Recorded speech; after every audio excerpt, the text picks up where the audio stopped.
This is the Global Podcast Network, where executives and professionals connect, share, and inspire.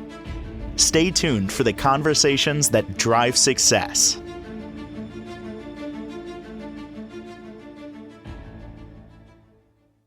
And welcome back, everyone. We all want to live wonderful lives, full of joy, abundance. You just feel good about your life. You wake up, you look forward, jumping out of bed, just looking forward to the day. Doesn't always happen because a lot of times we are dealing with painful emotions, things from our past, things that we might not even be aware of that are sitting within ourselves, be it the subconscious or in our field of energy, that's holding us back. Today, we're going to talk about how we can overcome that. And a lot of this is a recap of many things that we've talked about with this gentleman in past podcasts. He's a clinical and counseling psychologist and pastoral counselor who applies spiritual and energy psychology so that we all can live the life that we want to live. So great to have him back with us. Dr. Will Newman is on the program. Welcome. How are you doing today? I'm doing well, thank you. Do you feel that many of us aren't living our best life? Let's put it that way. And I don't mean that in a negative way, but if you got that feeling that you deserve more in life and it hasn't shown up, that many of us are dealing with painful emotions from the past, and that's really what is holding us back. Do you think that that's essentially what's going on? It is. And for many people, those painful emotions from the past are unconscious in origin, particularly if they're from complex trauma that leads to dissociation. The dissociation is the natural response between the brain and the body to disconnect from the painful emotion in child and adolescent development that can't be comprehended, that can't be coped with. So the body will naturally dissociate with it, disconnect from it, numb from it.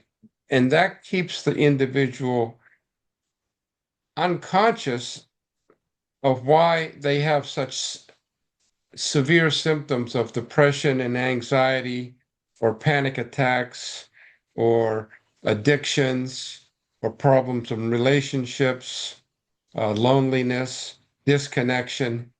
And when one experiences the treatment to heal those painful emotions caused by trauma, then one begins to get connected to the body again and feel the positive emotions in life, experiences what makes life worth living, experiences a pathway to flourish and to feel happiness and to be aware of one's strengths with confidence versus disconnection and hopelessness, helplessness, worthlessness, fear, and loneliness. When somebody comes before you and maybe they say, I'm depressed, I'm just feeling down, and they can't put their finger on it, is there always a reason? There's always a reason for it. There's always a reason for it. And most all of the time, from the 47 years I've been practicing with thousands of patients, it's mostly from trauma. There are exceptions which have more of a biological chemical component, such as a diagnosis called bipolar depression. And then there's other types of schizophrenia that might have other organic causations. However, most of the people who come in and don't understand why, as they heal, the consciousness of what happened in the past and the energetic imprint from that painful experience rises. As the consciousness rises, they begin to be aware of what they're thinking that's oriented from the past that might be a belief based on a fear and a way to avoid the fear. So they become aware. So as they heal, they become aware of thoughts and feelings and actions, and they're not living in a state of unconsciousness and self-deception. What would you say percentage wise is, in your experience, where it could be something genetic or something chemical, not traced to a traumatic situation? What do you think that is? 10%, 20%? Again, this is not scientific, just kind of giving us a ballpark idea. In my practice, it's been more like 5%. Wow. Uh, More of the organic uh, diagnoses, as I explained to you, such as bipolar disorder or types of schizophrenia causations or schizoid causations. And otherwise, if it's not complex trauma, it's trauma that's conscious, that's not complex. Post-traumatic stress disorder isn't necessarily complex because it can happen in adult life and one's aware of when you have a near-death experience or you perceive a near-death experience and it traumatizes you. That's not complex. That's much easier to treat because the adult or the adolescent understands where the fear came from. Yep. What's complex is when you're an innocent child not comprehending what's happening to you that's so painful and overwhelming, you dissociate, again, which means you partially or completely leave connectiveness, the awareness of the emotion and the body to cope. There's a circuitry between, it's biochemical, electrical, biochemical from the brain to the body, and it imprints those experiences, and they can remain unconscious until one experiences the effective treatment that relieves that imprint or gives consciousness to heal it with the treatments that we discussed, such as working with the child parts of the mind that were traumatized with hypnosis and hypnotherapy or ego state or internal family systems treatment or clinical hypnosis, Mm. uh, or the clinical psychologies that I told you about. What do you say to somebody? And I heard this from someone. I don't know if I ever shared this. They've been on medication for decades for depression, anxiety, and I suggested, and I know the situation, childhood situation. I said, there's stuff there. There is. You've talked about it. It's very clear in terms of what you experienced as a child. No abuse or anything, just what we're talking about, just, things. And they said, it's not going to work. I know I'm taking the medication. I know it's got side effects, but this is the only thing that's going to work for me. I'm not going to change it. That stuff's not going to work. What do you say when somebody potentially says that to you? I said there's another way to relieve the emotional pain without using medication, and there's multiple options. Here's the options. Is there one that I just explained Mm. that sounds curiously helpful to you? And if so, would you like to experience it? I'll tell you how it's done. And that doesn't mean there's anything wrong with medications, but imagine No, through hypnotherapy, other modalities that you could go from 3 down to 2 or potentially down to 1. yes. And speaking of medications, there are some patients who take an antidepressant and it makes a difference and they stay on it for a lifetime. Um, and what I'm saying is that's the vast minority of people, thousands of people that I've seen. And it may be because those individuals who are helped by it do not have the press of causation from complex trauma. Mm. the people with complex trauma, it it doesn't make much of a difference for most of the time. And I'm going to Now, assume that most of us have that complex trauma. The true traumatic events, we're going to know, like you said, a car accident, a fire, near yeah, death experience. We're going to be aware of that. The other stuff is things that have built up over time that is stuck in the subconscious, and that's running the show. yes, and an interesting point about this is that the hundreds of military soldiers that I've treated for PTSD from Vietnam, Iraq, Iran, and Afghanistan, uh, they have PTS symptoms mildly, moderately, or severely and chronically.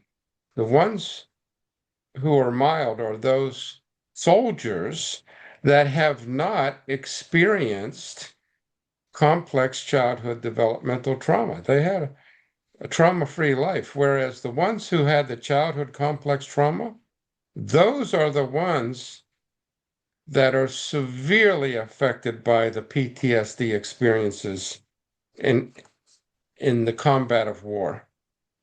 And they take the longest time to treat because the trauma from the current events of near death or death experiences that they observe around them intensifies and amplifies the trauma that they experienced that they didn't know, many of whom didn't know in childhood or didn't remember it until they started treatment. Wow. Oh, so you're saying that these service people experience so much, there's PTSD there, but then now you add the stuff that they dealt with, the complex stuff, and now you've got more that they're dealing with. Is that what we're saying here? Yes, that's what we're saying. Oh, And the symptoms are more severe and more difficult to treat. wow. And yes, I can't even imagine. I didn't even think of it that yes, way. We think of um, somebody in combat, and it doesn't even have to be just being, in the service, um, what you might have experienced there. That's the yes, PTSD, and now you got to add to it the stuff that we all have dealt with, the complex traumas growing up. yes. I want to share instant feedback, steve@gmail.com. Also, you can reach us 631-319-6275. I have Cam checking in from Baltimore, and he says, my wife has dealt with depression since I met her 14 years ago. Her dad passed away very tragically when she was 22. Do you think that could have an effect on the depression? It could have an effect on the depression uh, based on the nature of the relationship.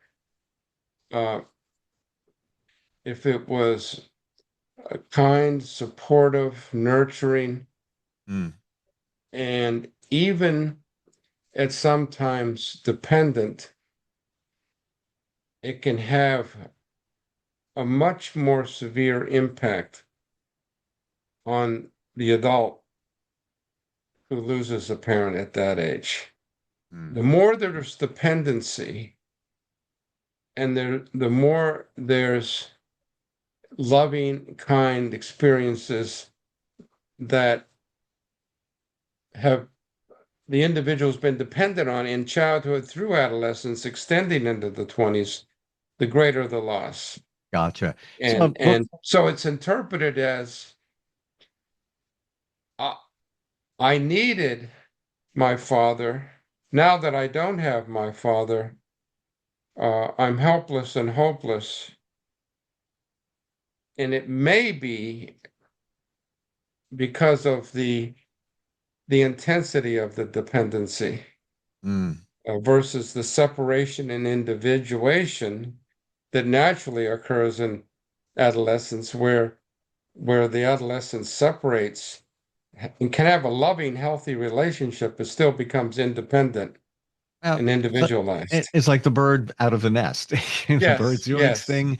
yes. Although, in Cam's wife's situation, maybe she was very, very close to her father, relied on her father for advice in that connection. Then he's gone in a snap, and can't imagine the traumatic situation. I think we have a caller. Can you hear us? Yes. Hi, this is Josh. I had some questions or a question or two I wanted to ask. That's all right. Yeah, sure. Go right ahead, Josh. So basically, let's say with like friends and family or people you're with, like your everyday to life, day-to-day life, if they're pretty negative, I say they have like a negative attitude. How can you like move forward or like move around that like a positive manner, like keep that negativity out?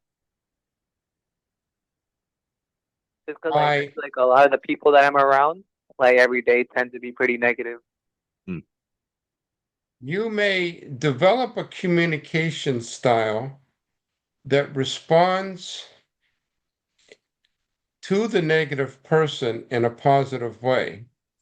I hear that you think and feel what you just said.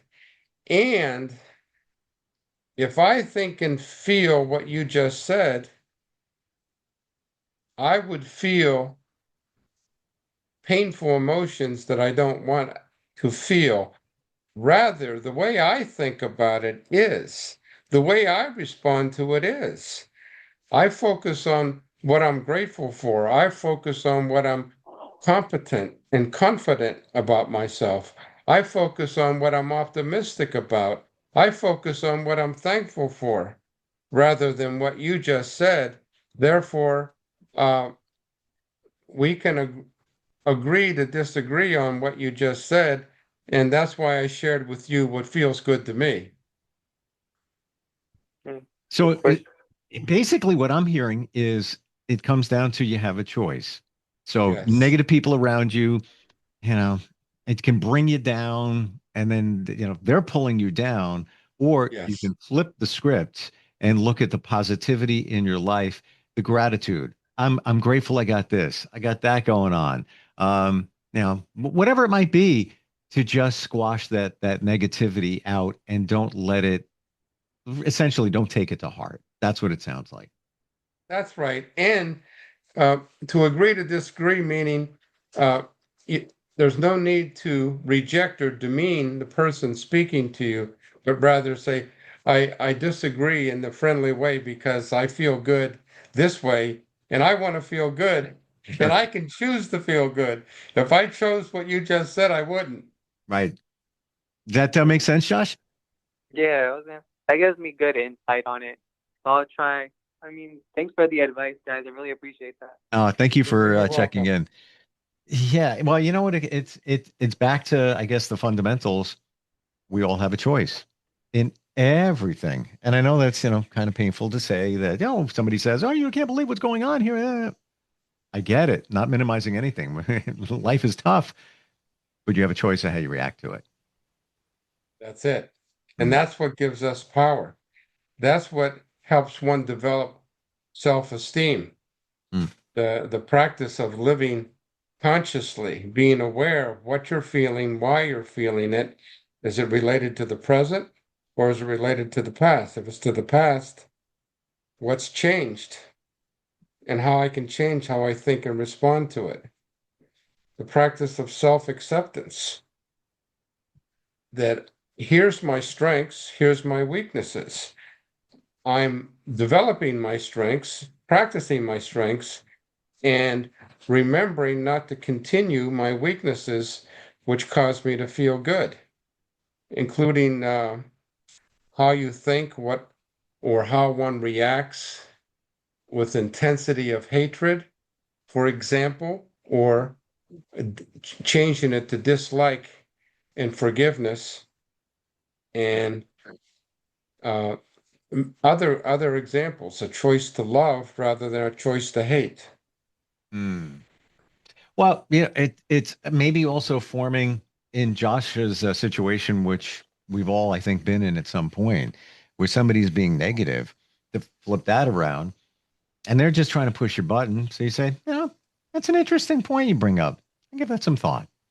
Doesn't mean you agree. Yes. Yes. Now walk away. And that's Yes. it. You don't have to give them That's any another more. good example of what I was referring to.